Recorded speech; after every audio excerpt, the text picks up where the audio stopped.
It all started way back when I was just a little young chickadee, a little kid. My grandfather used to call me a chickadee, and I guess maybe that's where my love of birds came from.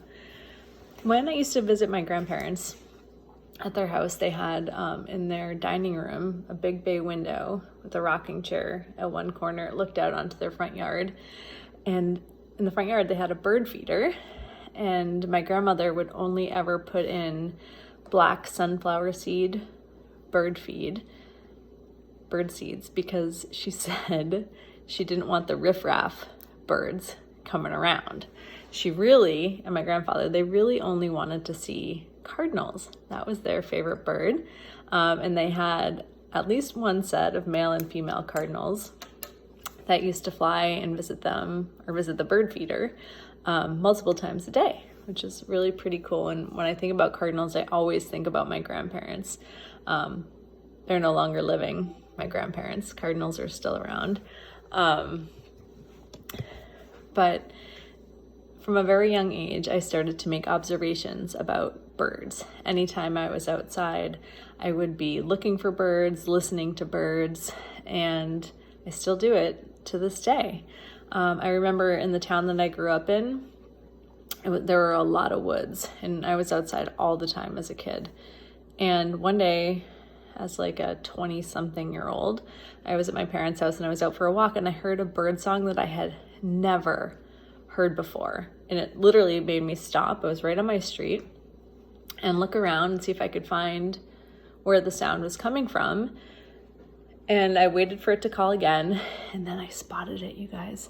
The very first oriole that I have ever seen. An oriole bird. Do you know what those are?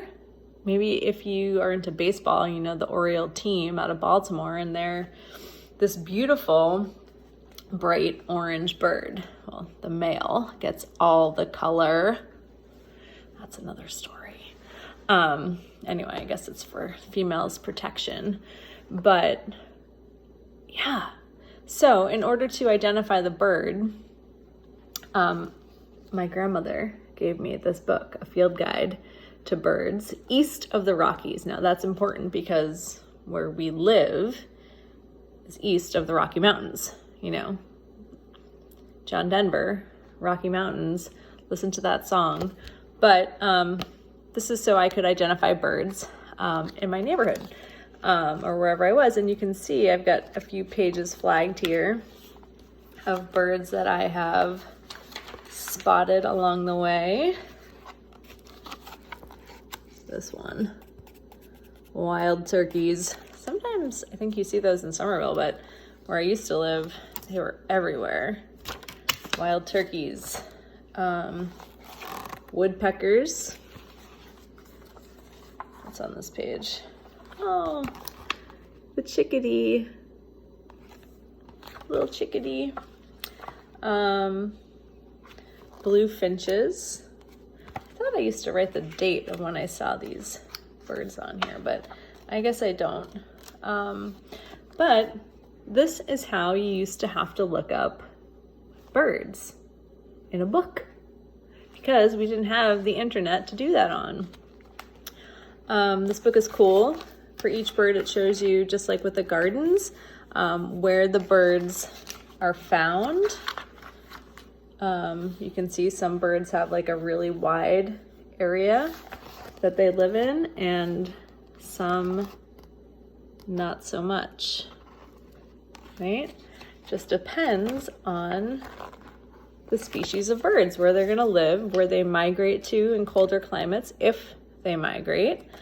Yeah, look at this. Like, some of them only live along a coast, but some of them can live in the interior.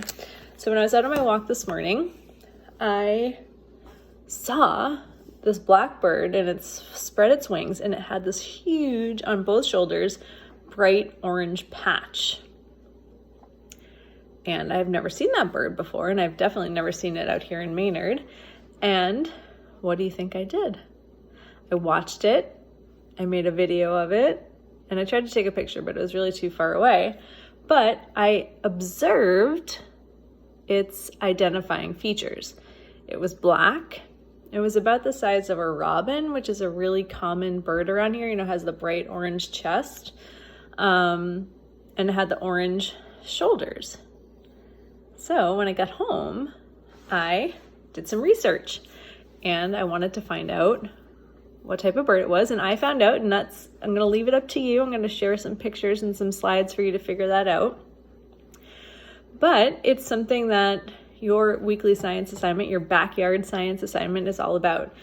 Observations of ornithology. So that's the study of birds. So whether you are outside or sitting at a window in your house, I want you to find a bird to observe and identify.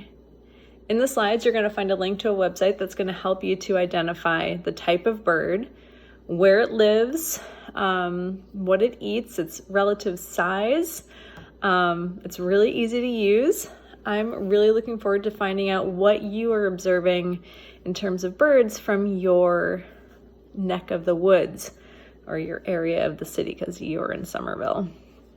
So, can you figure it out? It's like a science mystery.